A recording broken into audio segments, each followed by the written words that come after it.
जय हिंद दोस्तों, कैसे हैं आप सब। तो आशा करते हैं आप सब अच्छे होंगे, अपने बिहार फायरमैन एग्जाम की तैयारी में लगे होंगे। ये जो हम लोग का फायरमैन का सेट है, यह सेट प्रैक्टिस 6 है, आपको 1 से लेकर 5 तक प्रोवाइड कर दिया गया है।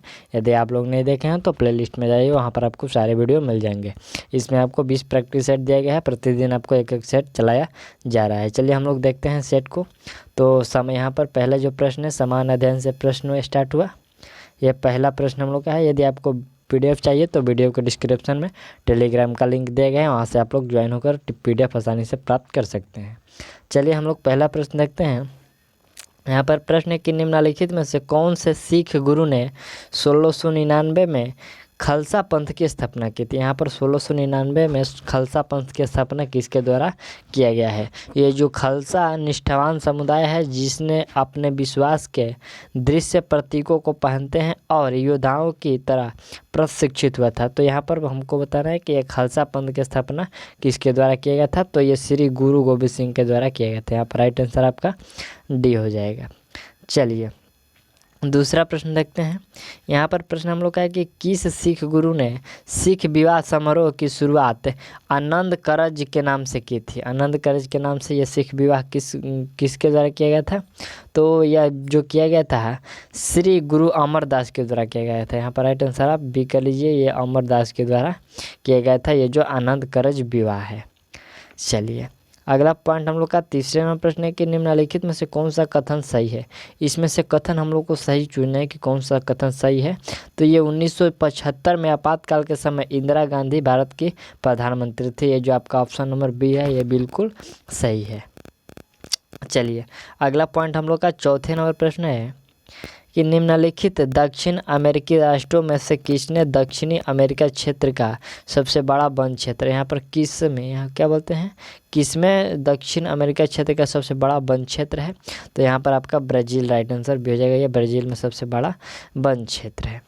चलिए अगला प्रश्न देखिए, 5वां नंबर प्रश्न है कि निम्नलिखित में से प्रायद्वीपीय भारत की सबसे बड़ी नदी कौन सी। यहाँ पर पूछा गया है कि प्रायद्वीपीय भारत की सबसे बड़ी नदी कौन सी है। तो यहाँ पर आपका हो जाएगा गंगा के बाद सबसे बड़ी नदी है गोदावरी। यहाँ पर राइट आंसर बी हो जाएगा। चलिए अगला प्रश्न हम लोग देखते हैं। 6ठा नंबर प्रश्न है कि अंतर्राष्ट्रीय न्यायालय किस देश में स्थित है। ये जो अंतर्राष्ट्रीय न्यायालय है, ये किस देश में है। तो यह नीदरलैंड में है। अंतर्राष्ट्रीय न्यायालय नीदरलैंड में स्थित है। नीदरलैंड यूरोप महाद्वीप का प्रमुख देश है। यह उत्तरी पूर्वी यूरोप में स्थित है। ठीक, यह उत्तरी पूर्वी यूरोप में नीदरलैंड स्थित है। चलिए 7वें नंबर प्रश्न की पूर्ण रूप से GST का सिफारिश किसके द्वारा, यहाँ पर किसके द्वारा की गई थी। तो ये जो GST का सिफारिश है, ये किया गया था GST परिषद के द्वारा। यहाँ पर राइट आंसर सी कर लीजिए, ये GST परिषद के द्वारा ये क्या बोलते हैं, सिफारिश किया गया था। ठीक, चलिए अगला प्रश्न देखते हैं हम लोग। यहाँ पर 8वें नंबर प्रश्न क्या है। प्रश्न है कि निम्नलिखित में से कौन सा सही मिलान है। यहाँ पर हम लोग का सही मिलान कौन सा है। तो ये जो आप ऑप्शन सी का देख रहे हैं, अनुच्छेद 19A भाषण और अभिव्यक्ति की स्वतंत्रता का अधिकार। ये जो आर्टिकल हम लोग का ये 19 के A है, इसके अंतर्गत भाषा और अभिव्यक्ति की स्वतंत्रता का अधिकार है, ये बिल्कुल सही है। चलिए नेक्स्ट पॉइंट हम लोग का 9 नंबर प्रश्न 8वें है, इस क्या बोलते हैं, हाँ 8वें के बाद 9 नंबर प्रश्न है। प्रश्न है कि निम्न में से कौन सा गलत है। इसमें से गलत खोजना है कि इसमें से कौन सा गलत है। तो ये जो आप ऑप्शन है, ये 30 वर्ष की आयु का व्यक्ति राज्यपाल बन सकता है, ये बिल्कुल गलत है। ये ऑप्शन डी जो है गलत है। चलिए अगला प्रश्न है कि भारत के केंद्रीय रेल मंत्री को डॉट की सलाह पर डॉट द्वारा नियुक्त किया जाता है। तो यहाँ पर जो रेल मंत्री है, उनको प्रधानमंत्री के सलाह पर राष्ट्रपति के द्वारा नियुक्त किया जाता है। यहाँ पर आपका राइट आंसर ये हो जाएगा, प्रधानमंत्री के सलाह पर राष्ट्रपति के द्वारा रेल मंत्री को नियुक्त किया जाता है। चलिए अगला प्रश्न 11वें नंबर प्रश्न हम लोग का है कि निम्न में से 11वें नंबर प्रश्न है कि निम्न में से कौन सा सही है। इसमें से कौन सा सही है।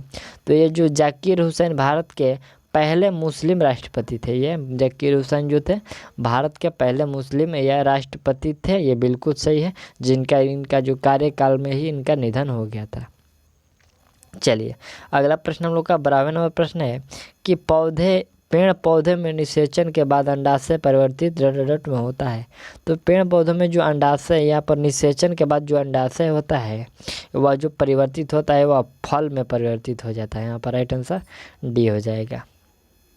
अगला प्रश्न देखिए 13 नंबर प्रश्न है कि क्षतिग्रस्त CFL और फ्लोरोसेंट ट्यूबों का निपटान सुरक्षित रूप से किया जाना चाहिए क्योंकि इसमें डॉट डॉट डॉट वाष्प होती है जो स्वभाव में जहरीले होते हैं। यहाँ पर देखिए जो ये CFL और फ्लोरोसेंट ये ट्यूब का निपटारा सुरक्षित जगह पर किया जाना चाहिए क्योंकि इसके स्वभाव इसमें आपका पारे की वाष्प होती है, इसमें पारा की वाष्प होती है जो एक प्रकार का ये जहरीला है। ठीक, चलिए अगला प्रश्न यहाँ पर हम लोग का है कि पौधों में पानी और पोषक तत्वों की परिवहन के लिए संवहनी ऊतक को डॉट डॉट डॉट कहा जाता है। यहाँ पर पौधों में पानी और पोषक तत्वों के परिवहन के लिए यहाँ पर संवहनी ऊतक को क्या कहते हैं, तो उसको जाइलम, फ्लोएम और जाइलम कहते हैं। यहाँ पर आपका राइट आंसर ए और सी दोनों हो जाएगा।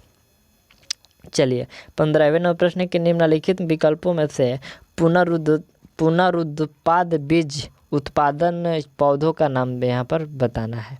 यहाँ पर पुनरुत्पाद बीज उत्पादन पौधों का नाम, तो यहाँ पर ब्रेड मोल्ड हो जाएगा। यहाँ पर राइट आंसर आपका ये ब्रेड मोल्ड हो जाएगा। चलिए अगला प्रश्न यहाँ पर हम लोग का 16 नंबर है कि किसी भी प्राकृतिक कच्चे माल पौधे या फिर जानवर से बिना बनाया गया, यहाँ पर पौधे या जानवर के बिना बनाया गया एक मानव निर्मित फाइबर, यह कोयले, पानी और हवा से तैयार किया गया था। यह पहला पूर्ण सिंथेटिक फाइबर था, यह कौन सा है, तो यह पहला जो सिंथेटिक फाइबर था वह नायलॉन था। यहाँ पर आपका राइट आंसर क्या आ जाएगा, यह नायलॉन था। यहाँ पर इससे ज़्यादा होगा ये AB वाला। ठीक, ये सॉरी ये OB से ये जो AO होगा वो अधिक होगा। ठीक, ये पूछा गया कि इसका OA का प्रतिक्रिया बल क्या होगा, तो OB से अधिक होगा। ठीक, चलिए अगला पॉइंट देखा जाए। प्रश्न हम लोग का 28 नंबर है कि वन्य जीव संरक्षण अधिनियम वर्ष डॉट डॉट में अधिनियमित किया गया था। तो ये वन्य जीव संरक्षण ये आपको 1972 में अधिनियमित किया गया था। यहाँ पर आपका राइट आंसर जी जगह। इसमें पौधों और पशु की सुरक्षा के लिए यह अधिनियम है। ठीक, पौधा और पशु की सुरक्षा के लिए। चलिए अगला प्रश्न यहाँ पर हम लोग का है कि डॉल्फिन निम्न में से किस वर्ग का उदाहरण है। इसको थोड़ा सा हम लोग बड़ा करते हैं। यहाँ पर जो डॉल्फिन है किस वर्ग का उदाहरण है, तो ये जो मैमल वर्ग का उदाहरण है। ये जो डॉल्फिन आप देखते हैं ये मछली, ये स्तनधारी वर्ग में ये आती है। चलिए अगला प्रश्न कि हम लोग का 30 नंबर प्रश्न है कि उस कच्चे माल का नाम बताइए जो पशुओं की कोशिकाओं को ऊर्जा प्रदान करता है। उस कच्चे माल को नाम बताइए जो पशुओं की कोशिकाओं को ऊर्जा प्रदान करता है, तो वह भोजन हो जाएगा। यहाँ पर राइट आंसर वह कच्चे माल में आपका भोजन आ जाएगा। चलिए नेक्स्ट पॉइंट हम लोग का 31 नंबर प्रश्न यहाँ पर है कि निम्नलिखित में से कौन सा DNA के न्यूक्लियोटाइड का भाग नहीं है। DNA का न्यूक्लियोटाइड का भाग इसमें से कौन सा नहीं है, तो ये जो एमिनो अम्ल आप देख रहे हैं ये जो DNA का न्यूक्लियोटाइड का भाग नहीं है। ये सभी नाइट्रोजनस बेस और ये डीऑक्सीराइबोज शुगर, ये फास्फोरिक अम्ल, ये सभी है, लेकिन ये जो अमीनो अम्ल है ये नहीं है। चलिए अगला प्रश्न 32 नंबर प्रश्न हम लोग का है कि एक अस्थायी चुंबक के निर्माण के लिए उपयुक्त धातु निम्न है। अस्थायी चुंबक के निर्माण के लिए कौन सी धातु है, तो यहाँ पर कौन सा आपका राइट आंसर हो जाएगा, स्टील। ठीक, इसमें स्टील जो एक अस्थायी चुंबक के निर्माण के लिए उपयुक्त धातु स्टील है। इसके फेरोमैग्नेटिक धातु भी कहा जाता है। स्टील में लोहा, निकेल, कोबाल्ट धातु का मिश्रण होता है। स्टील में क्या होता है, लोहा, निकेल और कोबाल्ट धातु का मिश्रण होता है। चलिए अगला प्रश्न हम लोग का 33 नंबर प्रश्न कि इंद्रधनुष, यहाँ पर 33 नंबर प्रश्न है कि इंद्रधनुष का निर्माण एक उदाहरण इसका है। ये जो इंद्रधनुष का निर्माण होता है ये किसका उदाहरण है, तो यह जो उदाहरण है आपका विकिरणन का है। या क्या है, यह विकिरणन का उदाहरण है। ये जो इंद्रधनुष जब श्वेत प्रकाश की किरणें पानी की सतह पर पड़ती है, ठीक, जब श्वेत प्रकाश की किरणें यानी कि सूरज के प्रकाश जब पानी पर पड़ती है तो विकिरणित होकर 7 रंगों में बट जाती है, जिसे इंद्रधनुष का निर्माण होता है। यह प्रक्रिया प्रकाश के विकिरणन कहलाती है। ठीक, चलिए अगला प्रश्न हम लोग का है कि हमें गर्म कॉफ़ी की गंध एक दूरी से प्राप्त हो जाती है पर ठंडी कॉफ़ी की नहीं। यह इसलिए होता है क्योंकि, तो इसका होने के जो गर्म कॉफ़ी की जो गंध होती है यह कुछ दूर तक पहुंच जाती है, लेकिन जो ठंडा कॉफ़ी है उसका नहीं जाता। इससे होने का यहाँ पर इसका कारण क्या है, तो इसका जो कारण है वह कारण आपका यहाँ पर देखिए, उच्च तापमान पर अणुओं में गतिज उच्च तापमान पर अणुओं में उच्च गतिज ऊर्जा होती है तथा वे दूर तक जा सकते हैं, इसलिए वो दूर तक जा सकते हैं। देखिए यहाँ पर जो गर्म होने पर अणुओं की जो गतिज ऊर्जा बढ़ जाती है तथा वे पहले से ज़्यादा सक्रिय हो जाते हैं, अतः वे वायु के साथ ज़्यादा दूर तक जा सकते हैं। इसलिए हमें गर्म कॉफ़ी की जो खुशबू है ठंडी कॉफ़ी की अपेक्षा ज़्यादा दूर तक महसूस होती है। यहाँ पर आपका राइट आंसर ए हो जाएगा। अगला प्रश्न देखिए, प्रश्न 35 नंबर के, पैकेट जिसमें विनाशात्मक एंजाइम उपस्थित होते हैं, कौन सा पैकेट है?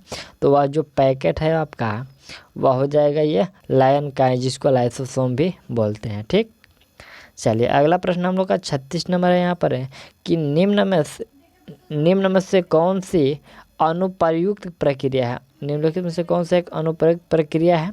तो यहाँ पर जो आप देख रहे हैं ऑप्शन बी का पैरोक्सिसोम पाचक थैलियों के रूप में कार्य करते हैं, जो कोशिका के भीतर किसी भी संक्रमण से लड़ता है। यह अनुप्रयुक्त प्रक्रिया है। यहाँ पर राइट आंसर आपका बी हो जाएगा। चलिए अगला प्रश्न देखिए, 37 नंबर प्रश्न क्या है? प्रश्न है कि घेंघा इसकी कमी के कारण होता है। तो ये जो घेंघा रोग है आपको ये आयोडीन की कमी के कारण होता है। घेंघा रोग आयोडीन की कमी से कारण होता है। इस रोग में रोगों की थायराइड ग्रंथियाँ बड़ी हो जाती है, जिसमें उस व्यक्ति की शारीरिक विकास पर प्रभाव पड़ता है। ये जो गले के पास होता है वो थायराइड ग्रंथि वह थोड़ा सा बड़ा हो जाता है घेंघा रोग में। अगला प्रश्न यहाँ पर हम लोग का 38 नंबर प्रश्न है। यहाँ पर प्रश्न है कि रिक्त स्थान है, करें कि आवेगों को तंत्रिकोशिका के कोशिका पिंड की ओर ले जाते हैं। यहाँ पर क्या होगा? यहाँ पर आपका राइट आंसर हो जाएगा पार्श्विक तंतु है जो आवेगों को तंत्रिकोशिका के कोशिका पिंड की ओर ले जाते हैं। यहाँ पर आप राइट आंसर ए कर लीजिए। चलिए अगला प्रश्न 39 नंबर की, इस उपकरण का इस्तेमाल मैदान से खरपतवार हटाने के लिए किया जाता है। मैदान से खरपतवार हटाने के लिए किसका यहाँ पर उपयोग किया जाता है? तो यहाँ पर कुदाल का उपयोग किया जाता है। राइट आंसर आप लोग इसका सी कर लीजिएगा। चलिए अगला प्रश्न 40 नंबर पर है हम लोग का कि यद्यपि ऊनी स्वेटरों में छोटे छिद्र होते हैं पर ये हमें गर्म रखते हैं क्योंकि छिद्रों में अंतर्निहित होता है। यहाँ पर कह रहा है कि जो स्वेटर में छिद्र होता है लेकिन फिर भी हमें गर्मी ही रखता है, ऐसा क्यों? तो देखिए ऐसा इसलिए होता है कि वायु ऊष्मा की कुचालक होती है, इसलिए जब हम ऊनी कपड़ों पहनते हैं तो वे हमें गर्म रखते हैं, क्योंकि ऊनी कपड़ों के छिद्रों में वायु भर जाने से ऊष्मा बाहर नहीं निकल पाती है, इसलिए वो हमें शरीर को गर्मी देते हैं। यहाँ पर आपका जो राइट आंसर होगा वायु जो ऊष्मा का कुचालक होता है। ठीक, यहाँ पर राइट आंसर बी कर लीजिए। चलिए अगला प्रश्न 41 है कि निम्न में से कौन सा एक प्राकृतिक संसाधन है? प्राकृतिक संसाधन में आपका जो ये बिजली हो जाएगा, ये मानवों के द्वारा उत्पादित किया जाता है। ये धूप और हवा पानी ये सभी ये जो प्राकृतिक संसाधन है, लेकिन ये बिजली प्राकृतिक संसाधन नहीं है। चलिए अगला प्रश्न हम लोग का क्या है? प्रश्न है हम लोग का कि सौर सेल इसे रूपांतरित करता है। ये जो सौर सेल है यह इसे रूपांतरित करता है। किसे भाई रूपांतरित करता है? तो ये जो सौर सेल है प्रकाशीय ऊर्जा को वैद्युत ऊर्जा में परिवर्तित कर देता है। प्रकाशीय ऊर्जा को वैद्युत ऊर्जा में परिवर्तित कर देता है ये जो सौर सेल होता है। चलिए अगला पॉइंट हम लोग का 43 नंबर प्रश्न है कि बीजों के अंकुरण में श्वसन को प्रदर्शित कर रहे प्रयोग में पोटेशियम हाइड्रोक्साइड KOH का उपयोग निम्न के लिए किया जाता है। यहाँ पर पौधों के अंकुरण में जो पोटेशियम हाइड्रोक्साइड का उपयोग क्यों किया जाता है? तो यह देखिए यह किया जाता है आपको बीजों द्वारा अवमुक्त जलवाष्प अवशोषित करने के लिए। यहाँ पर राइट आंसर सॉरी यहाँ पर क्या हो जाएगा?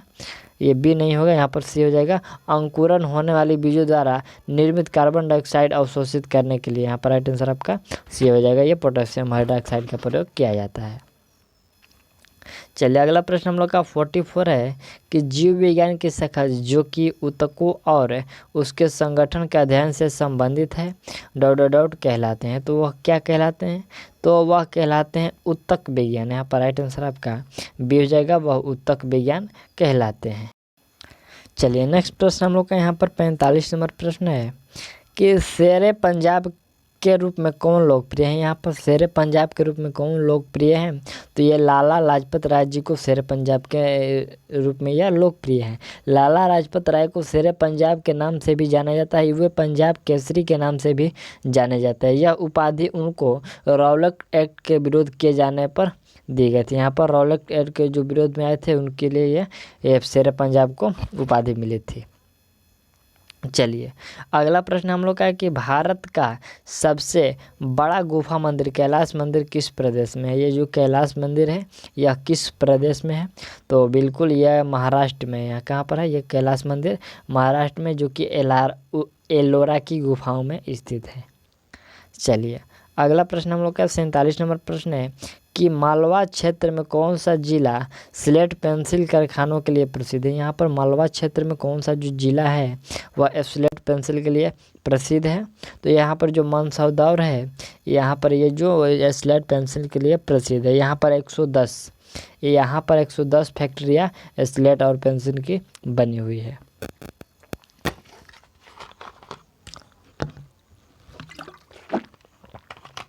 चलिए अगला प्रश्न देखते हैं हम लोग। 49 नंबर प्रश्न हम लोग का है कि सूरज का सबसे नज़दीकी ग्रह कौन सा है? यहाँ पर सूरज का सबसे नज़दीकी ग्रह पूछा गया तो वह है बुध ग्रह। बुध ग्रह सूर्य का सबसे निकटतम ग्रह है। यह सूर्य के चारों ओर 88 दिनों में ये चक्कर पूरा कर रहा था। कितने दिनों में? 88 दिनों में। यहाँ पर जो अत्यधिक ये जो दिन होता है वहाँ बुध ग्रह पर अत्यधिक गर्म होता है और जो रातें होती है वो बर्फीली होती है। चलिए नेक्स्ट पॉइंट हम लोग देखते हैं। 49 नंबर प्रश्न क्या है? यहाँ पर भारतीय राष्ट्रीय झंडे के अशोक चक्र में कितनी तिलियाँ होती हैं? यहाँ पर अशोक चक्र में तिलियों की संख्या 24 होती है। यहाँ पर राइट आंसर आप लोग सी कर लीजिए, ये 24 होती है। चलिए यहाँ पर थोड़ा सा 24 तिलियों का कुछ मायने भी होता है। यहाँ पर जो अशोक चक्र में 24 तिलियाँ होती है, जो प्रत्येक 24 भारतीयों को 24 घंटा कार्य परायणता यानी कि कार्य में प्रगतिशील रहने के लिए बताती है। और यहाँ पर जो 24 तिलियाँ हैं मनुष्य के 24 गुणों को व्यक्त करती है। चलिए अगला प्रश्न 50 नंबर प्रश्न है कि भारतीय राष्ट्रीय झंडे का अशोक चक्र किस रंग का होता है? ये जो भारतीय झंडे का अशोक चक्र होता है वो आपका गहरा नीला रंग का होता है और इसका भी कुछ संकेत होता है। ये जो अशोक चक्र गहरा नीले रंग का होता है जो भारतीयों को गंभीरता का निशानी है। ठीक, यहाँ पर भारतीयों की गंभीरता की निशानी है ये गहरा नीला रंग। चलिए अगला प्रश्न हम लोग का यहाँ पर है कि संतोष ट्रॉफी इसमें संबंधित है। ये जो संतोष ट्रॉफी है ये फुटबॉल में संबंधित है। यहाँ पर आपका राइट आंसर क्या हो जाएगा? फुटबॉल में दिया जाता है।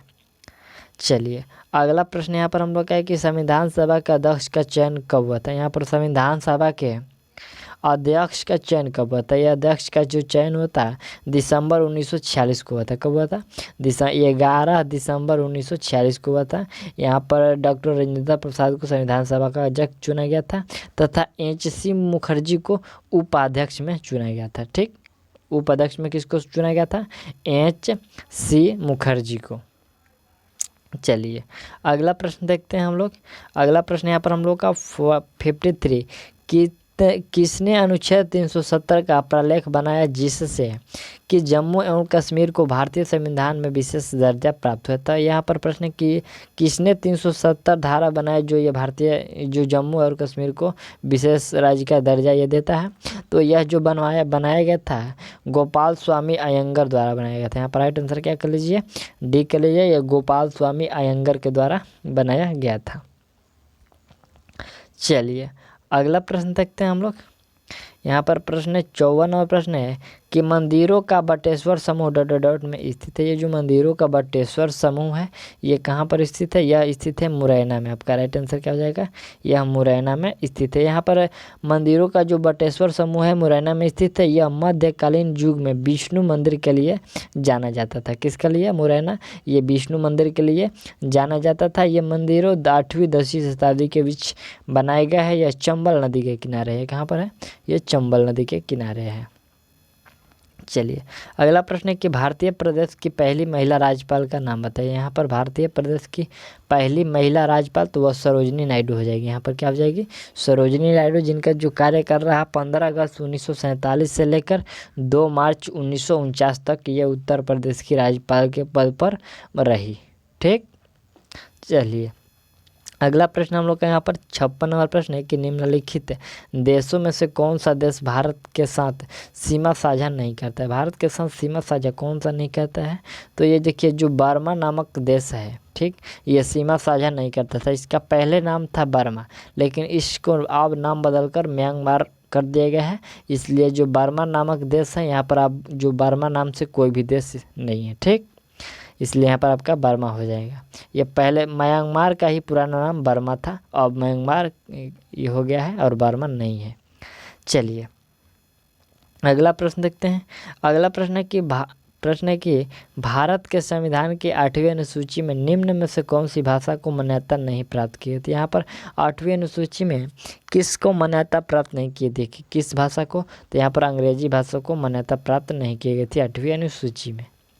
चलिए अगला प्रश्न देखिए 58वां प्रश्न है कि पंचायती राज की संस्तुति निम्न के द्वारा की गई थी। यहाँ पर जो पंचायती राज की संस्तुति है ये किसके द्वारा की गई थी, यह जो की गई थी बलवंत राय मेहता कमेटी के द्वारा की गई थी। यहाँ पर राइट आंसर आपका ए हो जाएगा, ठीक।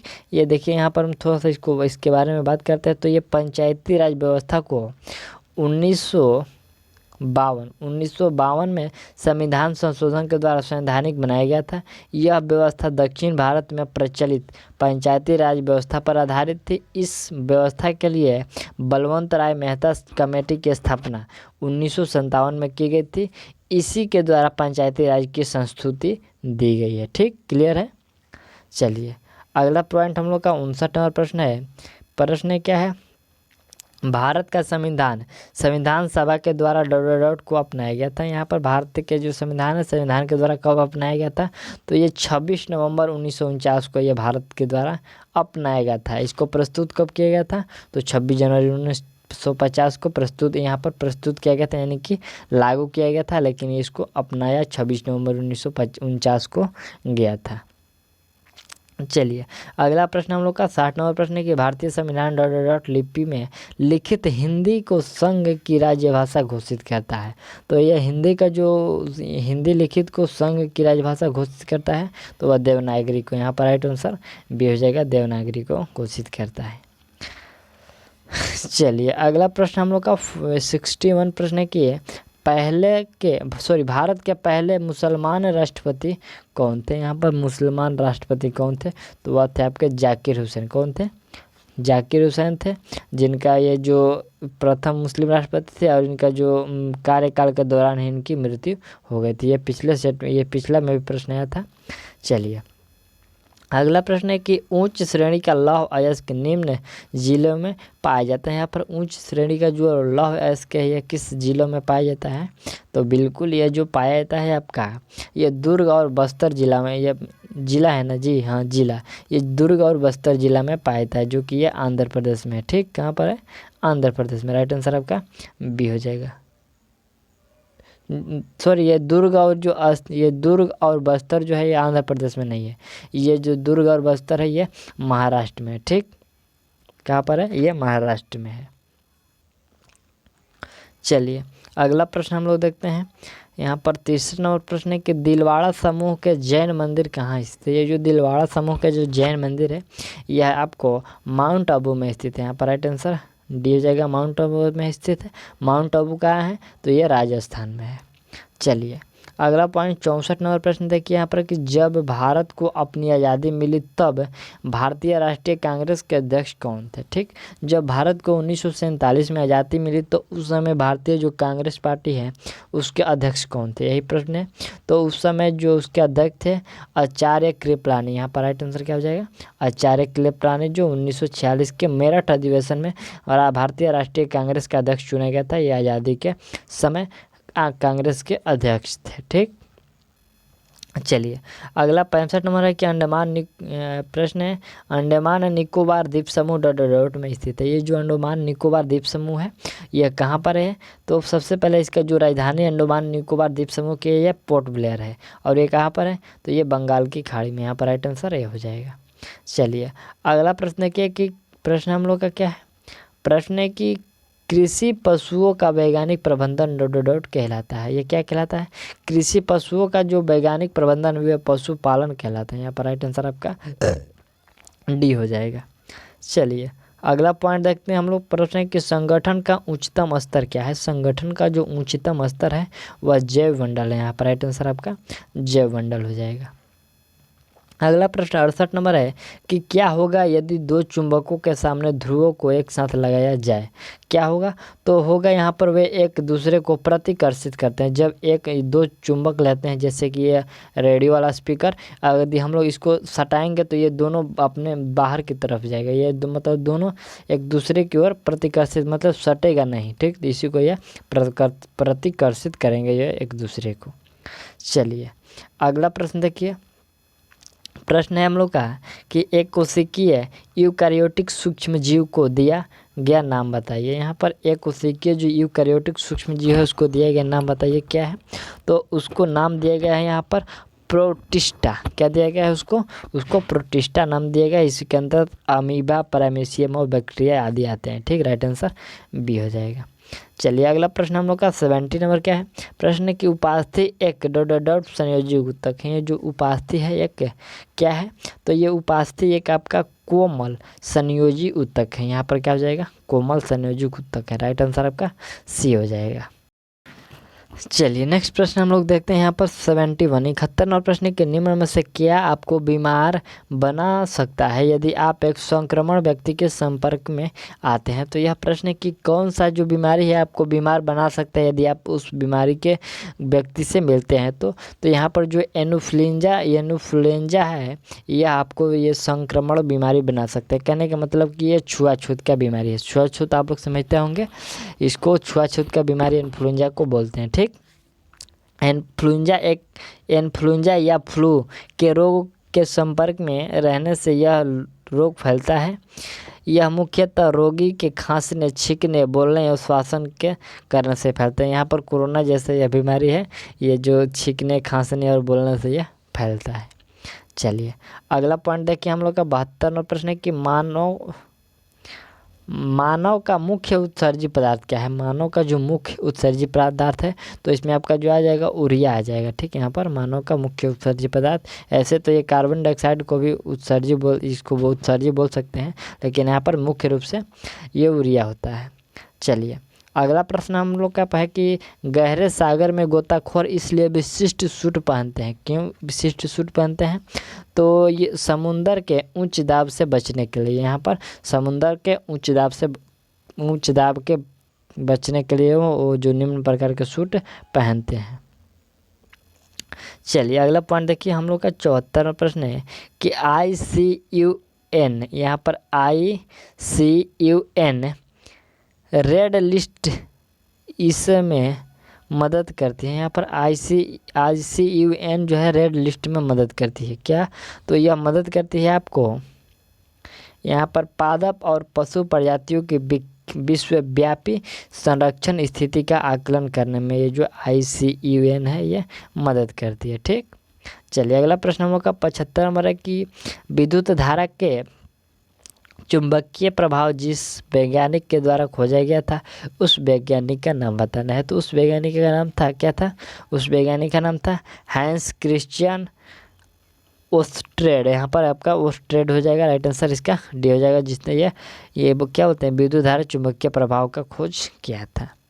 चलिए अगला प्रश्न यहाँ पर हम लोग क्या है कि ट्रैपिंग एक ऑपरेशन है। ये जो ट्रैपिंग है एक ऑपरेशन है, तो ये आंतरिक थ्रेड का कटिंग, ये जो ऑपरेशन है ये आंतरिक थ्रेड का कटिंग है। इसको थोड़ा सा हम लोग समझते हैं। यहाँ पर जो टैप एक कटिंग टूल है, इसके द्वारा बेलनाकार छिद्र के अंदर अंदरूनी चूड़ियाँ काटी जाती है। इसके द्वारा चूड़ी काटने की क्रिया है।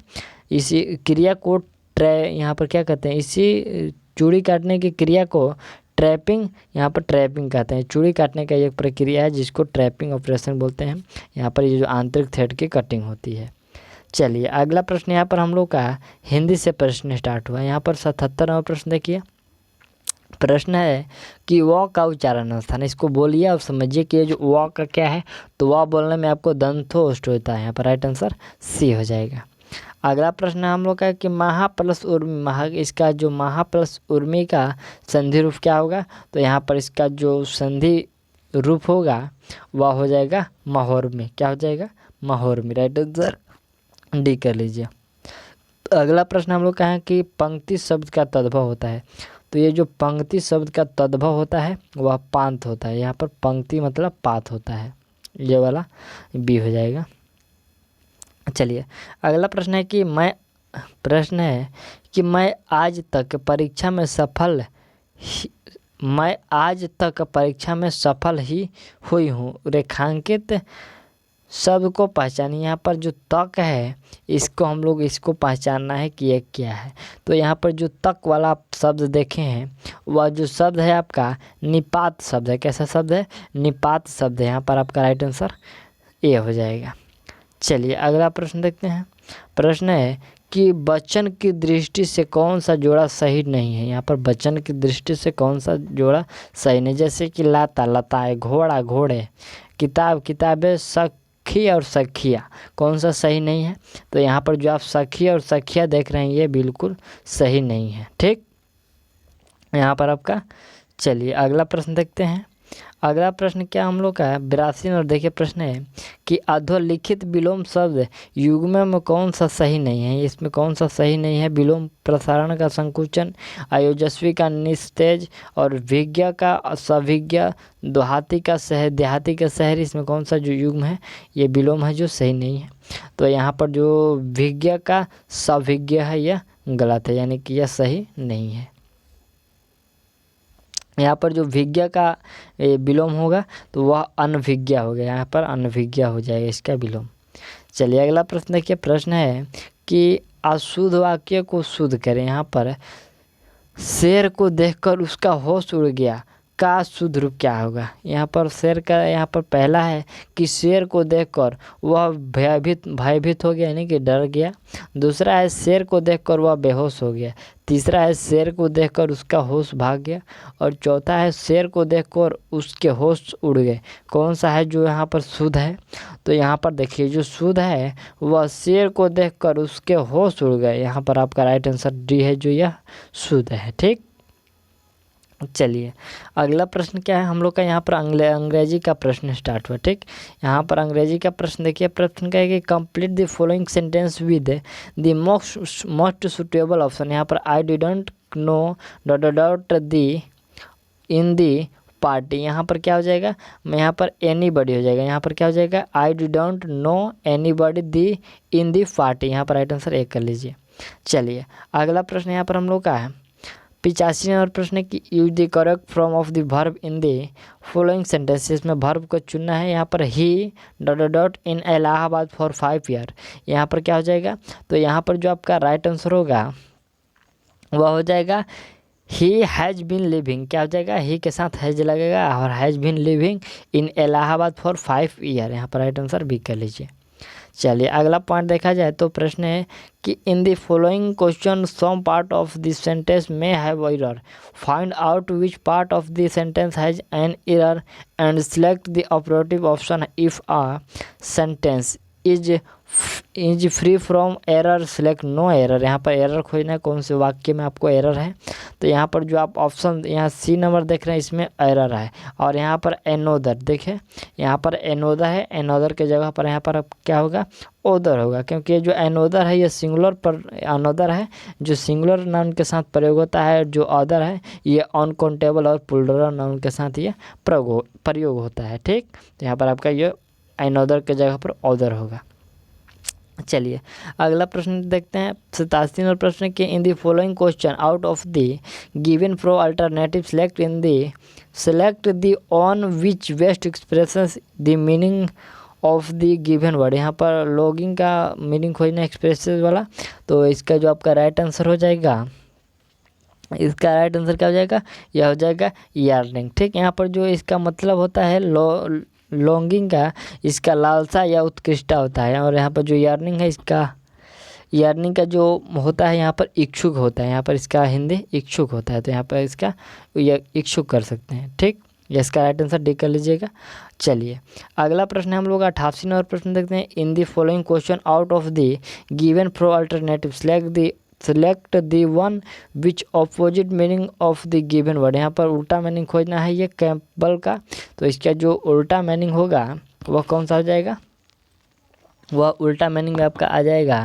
ये जो इनेप्ट है ये इनोप्ट, यहाँ पर देखिए यह जो कंपेबल है इसका समर्थ होता है, और ये जो इम्पैक्ट होता है इसके मतलब अयोग होता है। ठीक, चलिए अगला प्रश्न 89 नंबर प्रश्न है कि in the following question out of the for given alternative select the alternative which best expresses the meaning of the idiom और phrase। यहाँ पर kill two bird with one stone, एक पत्थर से दो चिड़िया को मारा। यहाँ पर देखते हैं इसका idiom और phrase क्या होगा।